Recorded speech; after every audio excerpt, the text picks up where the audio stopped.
మీరు డ్రింక్ ఎలా చేస్తారు? డ్రింక్ ఎవరు చేయమన్నారు మిమ్మల్ని? డ్రింక్ ఎవరు చేయమన్నారు? డ్రింక్ ఎవరు చేయమన్నారు? బండి ఆపండి, దిగండి. మీరే పోలీసులు అండి, హెల్మెట్ పెట్టుకోకుండా డ్రింకులు చేసి ఎవరిని కూడా చేద్దామని.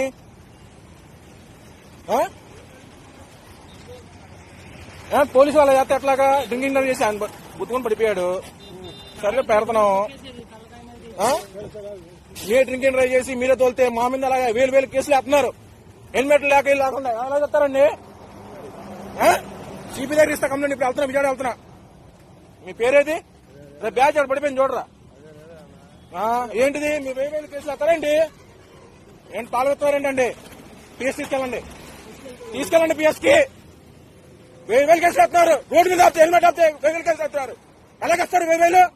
వీరికొన్నా మాకన్నా ఏంటి? వాళ్ళు డ్రింకింగ్ చేసి తొలొచ్చు. వేరే చచ్చిపోయాడు, ఇంకోరు రోడ్డు మీద పడిపోయాడు. మీ డ్యూటీ డ్రెస్ తీసి తాగాలండి. తాగనప్పుడు డ్యూటీ డ్రెస్ మీద ఎలాగేస్తారు మీరు? డ్యూటీ డ్రెస్ మీద ఎలాగేస్తారు మీరు? డ్యూటీ డ్రెస్ మీద ఎలాగేస్తారండి మీరు? డ్యూటీ డ్రెస్ మీద ఎలాగేస్తారు మీరు? ఏం పోయేది? మీరు పోలీసులు అయితే మీరు మమ్మల్ని హెల్మెట్ లేకపోతే ఆపుతారేంటి? ఆపట్లేదా మీరు? 1000 కేసులు వేయట్లేదా? 1000 వస్తే 1000 కేసులు. ఏం ఫంక్షన్ అన్నా మా చెప్తే ఉన్నారంటే ఇక్కడ హెల్మెట్ అంటే 1000 రూపాయల కేసు. ఎవరి కోసం వేస్తున్నారు? మీకు మాకు ఏంటి?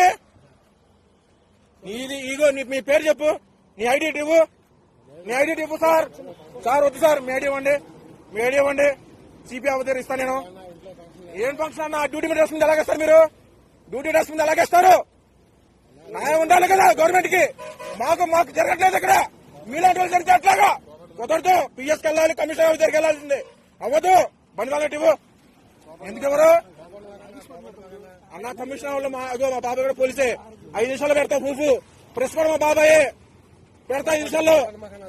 ఏం కోపడదాకన్నా? ఏం గొడవకు? మీ అసెంబ్లీ పిలవనా? ట్రాఫిక్ అసెంబ్లీలో పిలవనా? ఆయన పిలవని తావాలి. పంపిన ఆయన పిలవాల్సిందే. ఆయన పిలవన్నా? ఆ ఎస్ఎం పిలవాల్సిందే మీరు. ఆ ఎస్ఎం మరీ దారుణంగా వేస్తున్నారు కేసులు. పిలవండి, ఆయన పిలవండి. పిలవదు. ఏం లేదు. పిలవండి, ఆయన పిలవండి. అట్టోడే నాది, కొండపల్లె నాది. నా ఇంటర్